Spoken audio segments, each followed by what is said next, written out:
Buen día. El tema a tratar en el presente video tutorial es el movimiento en el plano. Te invitamos a utilizar las técnicas de suma y resta de vectores en la solución de problemas de movimiento en el plano, aplicándolo a situaciones de la vida cotidiana. El movimiento en el plano se caracteriza porque su análisis se realiza en dos dimensiones. Para el estudio de este movimiento se utiliza la metodología para sumar o restar dos o más vectores por el método analítico. Veamos el siguiente ejemplo. Una persona ingresa a un río nadando con una velocidad de 5 km por hora con la pretensión de llegar al otro extremo exactamente al frente de él. El río posee una velocidad de 10 km por hora. Determine la velocidad resultante del sistema nadador-río y el ángulo que desvía la trayectoria del nadador debido al río si el ancho del río es de 20 metros. Como vemos, el nadador pretende ingresar al río y nadar en línea recta.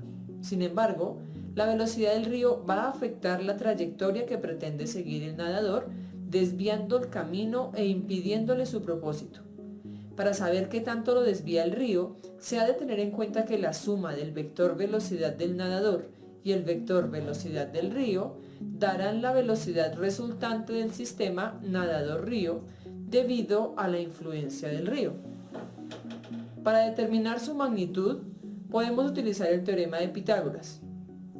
Por lo tanto, quedaría la raíz cuadrada de la velocidad del nadador al cuadrado más la velocidad del río al cuadrado, es decir, la raíz cuadrada de 5 km por hora al cuadrado más 10 km por hora al cuadrado, lo que da como resultado 11,18 km por hora.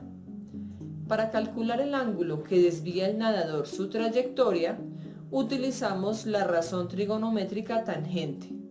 De la imagen se puede evidenciar que tangente del ángulo θ es igual a la velocidad del río sobre la velocidad del nadador, por lo que el ángulo que el nadador desvía su trayectoria es 63,43.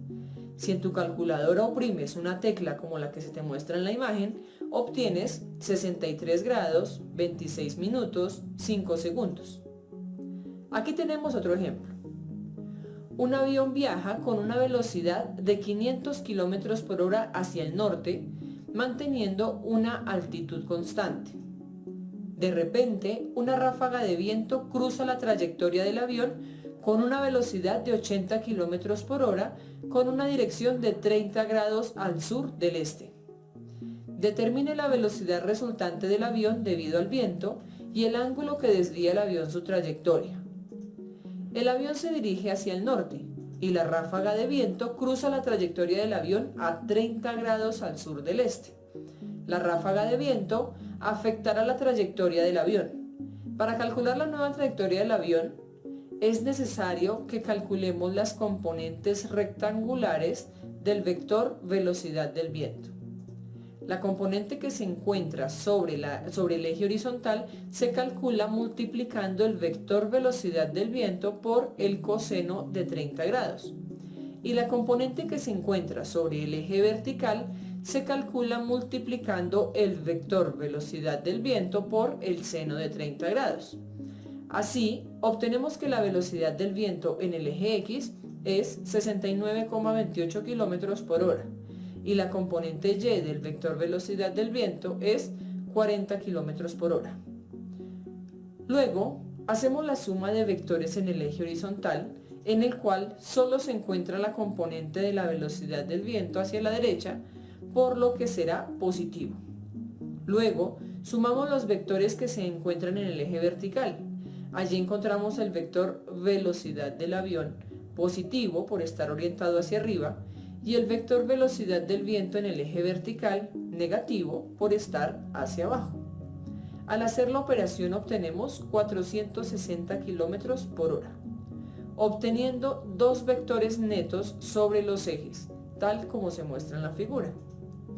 Ahora, aplicamos el teorema de Pitágoras para conocer la velocidad resultante, obteniendo como resultado 465,19 km por hora y, finalmente, utilizamos la razón trigonométrica tangente para obtener el ángulo de desviación del avión, resultando un ángulo de 8,56, es decir, 8 grados 33 minutos 53 segundos.